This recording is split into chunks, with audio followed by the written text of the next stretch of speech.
that? Second 64. Oh yeah, that's the one I remember. Regulation, you get freedom. Thanks for finding that. That's, it's 45 years ago I memorized it. Like, kind of slipping out. 64. Yes, good. Raga dvesha viyuktais tu vishayan indriyais charan atma vasher videyatma prasadam adhigachati. Even while moving among the sense objects, you're moving among all the sense objects. The self-controlled person is free from attachment and aversion, bringing itself under the... Well, this is a different translation. Here, this translation is that. Yeah. But a person.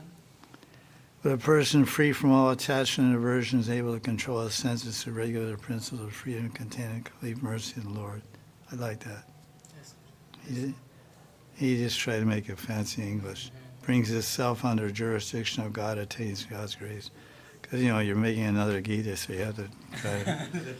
But Prabhupada's translation is very clear and very nice. So that's what it says.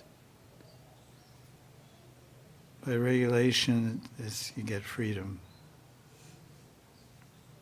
And it says you get the mercy of the Lord also. Yes, good. Prasadam, it says prasadam Adhigachati. adhigachati.